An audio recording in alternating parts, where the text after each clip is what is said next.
Yeah, so in a perfect world, we would get everything done at once. The reason we would get everything done at once is we would only have to deal with the process one time, right? It's not the easiest thing in the world with everyone's busy schedules.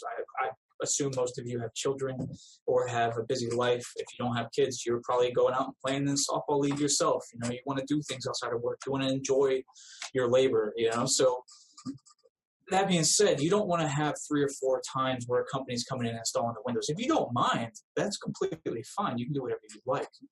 However, in a perfect world, obviously you get everything done all at once, right? It just makes it simpler. Your life's a little simpler. It's like one day that you really have to deal with it, maybe 2, and then it's all good. You're buttoned up, you're real tight. But for most people, particularly the ones that want to pay cash, because a lot of people that want to finance, this is an easy way alternative to get everything done at once, and it's cheaper for you.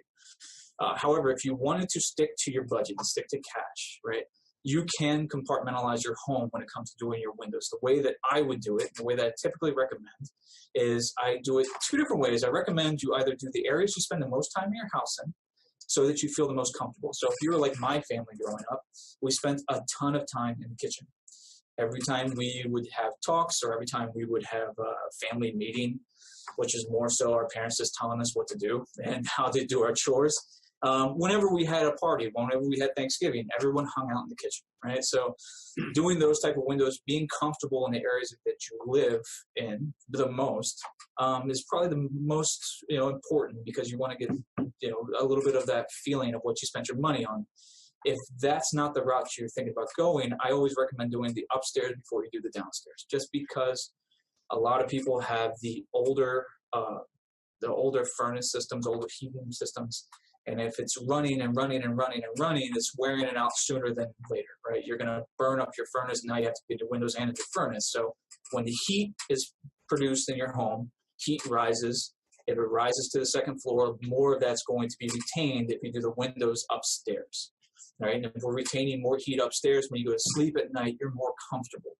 Right? There's nothing worse than going to sleep at night and you're just uncomfortable the entire night. You wake up groggy the next day. So I typically recommend that. Now, there's tons of different reasons, kind of a loaded question, because someone has security issues. They live on a main road and the locks on their windows are broken. And they want to make sure that, of course, do those windows first, right? Mm-hmm. But in a perfect world, do them all. In a non-perfect world, do the areas you live the most in. And if you don't want to do that, do the upstairs, because at least you're going to retain as much heat as possible inside the home. You're going to get more benefits by doing it that way. Plus, when you go to sleep at night, new windows reduce your noise, and they also keep the room more comfortable, meaning that if you're 72 degrees on your thermostat, like my house, which most people think is absolutely crazy, you will keep that 72 degree, and you don't have to listen to your furnace running all day every day.